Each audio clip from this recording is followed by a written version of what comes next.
En el nombre del Padre, y del Hijo, y del Espíritu Santo. Amén. Señor, haz de nuestro hogar un sitio de tu amor. Que no haya injuria, porque tú nos das comprensión. Que no haya amargura, porque tú nos bendices. Que no haya egoísmo, porque tú nos alientas. Que no haya rencor, porque tú nos das perdón. Que no haya abandono, porque tú estás con nosotros.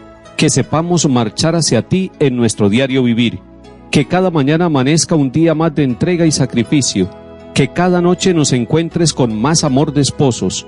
Haz, Señor, de nuestras vidas que quisiste unir una página llena de ti. Haz, Señor, de nuestros hijos lo que tú anhelas, que nos esforcemos en el mutuo consuelo, que hagamos del amor un motivo para amarte más, que cumplamos siempre tus mandatos sobre el amor conyugal, que sepamos encauzar a nuestros hijos hacia ti, que demos lo mejor de nosotros para ser felices en el hogar, que cuando amanezca el gran día de ir a tu encuentro, nos concedas el hallarnos unidos para siempre en ti. Amén. Lectura de la carta del apóstol San Pablo a Filemón. Querido hermano, me alegró y animó mucho tu caridad, hermano, porque tú has aliviado los sufrimientos de los santos.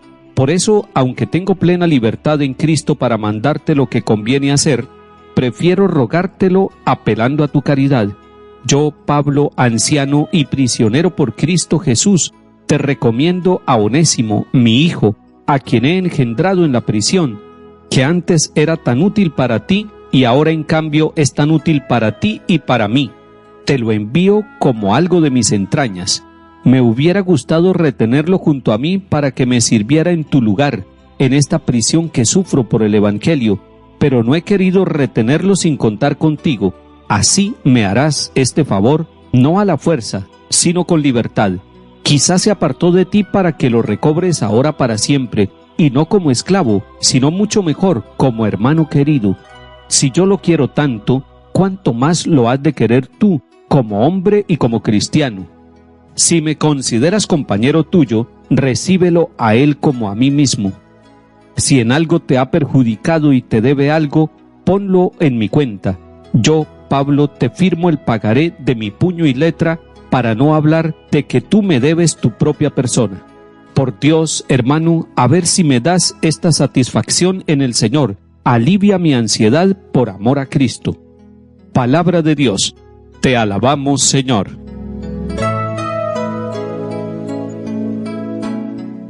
La carta de San Pablo a Filemón es una de esas cartas breves que tiene solamente una página, que pudiéramos llamarlo como un mensaje breve de Pablo, en este caso a Filemón, para agradecerle todas sus bondades. Ustedes la pueden encontrar en la Sagrada Escritura, ya en la Biblia, al final del Nuevo Testamento, la carta a Filemón. Se la recomiendo porque tiene un sentido muy interesante de aplicación social.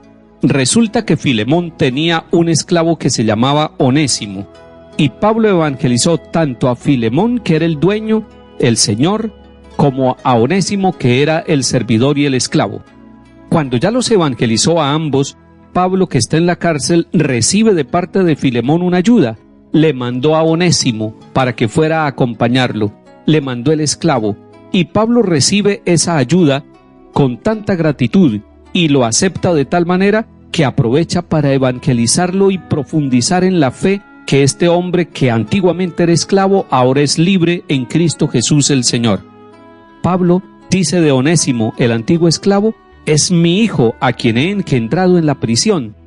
Quienes leen la Sagrada Escritura textualmente dicen Pablo tenía hijos, porque ahí dice que era mi hijo a quien he engendrado en la prisión.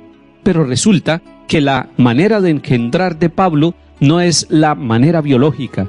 Es cierto, hay papás y mamás que engendran biológicamente hijos, pero Pablo está engendrando espiritualmente.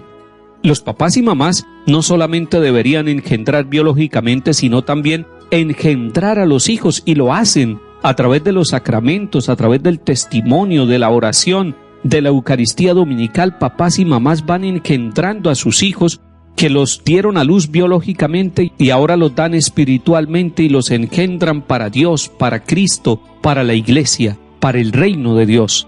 Eso fue lo que le sucedió a este esclavo Onésimo. ¡Qué bella experiencia! Onésimo debería ser el patrono de todos aquellos que están en la esclavitud y encontrando a Cristo tienen una posibilidad de vida nueva, son engendrados de nuevo. Eso lo hizo Pablo, y le está diciendo Pablo al antiguo dueño, que era Filemón, le está diciendo: yo sé de tu fe y sé que este hombre esclavo antiguamente era valioso, y te lo devuelvo, no como esclavo, sino mucho mejor, como hermano querido.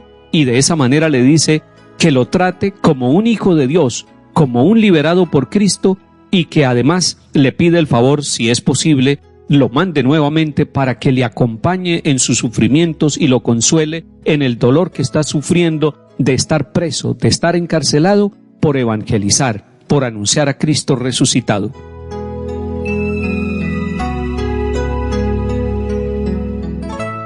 Salmo 145. Dichoso a quien auxilia el Dios de Jacob, que mantiene su fidelidad perpetuamente, que hace justicia a los oprimidos, que da pan a los hambrientos. El Señor liberta a los cautivos. El Señor abre los ojos al ciego, el Señor endereza a los que ya se doblan, el Señor ama a los justos, el Señor guarda a los peregrinos. Sustenta al huérfano y a la viuda, trastorna el camino de los malvados. El Señor reina eternamente, tu Dios, Sión, de edad en edad. Lectura del Santo Evangelio según San Lucas, capítulo 17. En aquel tiempo, a unos fariseos que le preguntaban cuándo iba a llegar el reino de Dios, Jesús les contestó: el reino de Dios no vendrá espectacularmente, ni se anunciará que está aquí o está allí. Porque miren, el reino de Dios está dentro de ustedes. Dijo a sus discípulos: llegará un tiempo en que desearán vivir un día con el Hijo del Hombre y no podrán. Si les dicen que está aquí o está allí, no se vayan detrás. Como el fulgor del relámpago brilla de un horizonte a otro, así será el Hijo del Hombre en su día.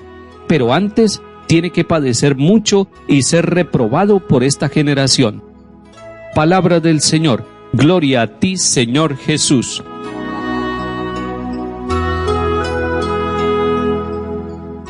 Cuando estamos terminando ya casi el año litúrgico, la Iglesia nos propone a nosotros unos textos que nos hacen pensar en el futuro, que nos hacen pensar en el reino de Dios, que nos hacen pensar en algo que nosotros profesamos como fe católica, como fe cristiana profunda, y es que Cristo ha de venir nuevamente a juzgar a vivos y muertos. Y por eso en la Eucaristía nosotros decimos: anunciamos tu muerte, proclamamos tu resurrección. Ven, Señor Jesús, porque vivimos esperando la presencia del Señor. Los fariseos se le acercan a preguntarle a Jesús cuándo va a llegar el reino de Dios. Y esa pregunta se la han hecho durante siglos las personas: ¿cuándo es que va a llegar el reino de Dios? En el Evangelio según San Marcos, Jesús le dice a los discípulos que el día de la plenitud, el día de la manifestación gloriosa del Señor, no lo sabe sino el Padre. Algunos se han atrevido a través del tiempo a decir fechas y a anunciar llegada del Señor. No debemos seguir esos falsos anuncios, no debemos dejarnos engañar, porque el Señor Jesús lo está aclarando y lo está diciendo con total firmeza para nosotros. Dice: miren, el reino de Dios está dentro de ustedes, y el reino de Dios no va a venir espectacularmente, ni se anunciará que está aquí o está allá. Esa afirmación de Jesús debemos pensarla nosotros con mucha claridad. Primero, que no vendrá espectacularmente. Se tratará de algo silencioso. La venida primera del Señor Jesús no fue espectacular, fue silenciosa, y es lo que vamos a celebrar en Navidad. Eso descrestó a muchos. Puede ser que esté descrestando a otros que esperan manifestaciones espectaculares en las estrellas, en los astros o en la misma tierra. No será así. El Señor lo ha dicho, no vendrá espectacularmente. Tampoco se anunciará que está aquí o está allí. Y dice: si alguien les dice que vayan para allá o para acá, no se vayan detrás de ellos. Porque el reino de los cielos no es cuestión de lugar, no es cuestión de irse de un lugar para otro pensando que el reino de los cielos llegará a un sitio y no llegará a otro. Debemos tener claro que es la plenitud de Dios, que es el reinado de Dios. El creador de todo lo que existe lo cubrirá todo. Él, con sus benditas manos, con su amor misericordioso, llegará a todos los lugares de lo que Él ha creado. Por lo tanto, no podemos decir que el reino de Dios está aquí y no está allí. Pero lo que más nos inquieta lo que más nos hace pensar y lo que nos llena de responsabilidad es la tercera afirmación que hace Jesús, porque miren, el reino de Dios está dentro de ustedes. Y cuando nosotros pensamos dentro, pensamos en el corazón, en la conciencia, en la inteligencia, en el obrar, en las decisiones de cada uno de nosotros, pero también en la historia de nuestro mundo. Nuestra historia no es una historia de pecado y de violencia, aunque así lo quieran manifestar los medios de comunicación. Nuestra historia también es una historia de salvación, de reino de Dios, y lástima que no hubiera un noticiero de buenas noticias, de noticias del reino, de noticias de lo que Dios sigue haciendo en silencio, no espectacularmente, sino misericordiosamente, porque Él ya habita en medio de nosotros. Que el Señor nos dé ojos y corazón para reconocerlo vivo y presente en nuestra historia, y que nos bendiga el Padre, el Hijo y el Espíritu Santo. Amén.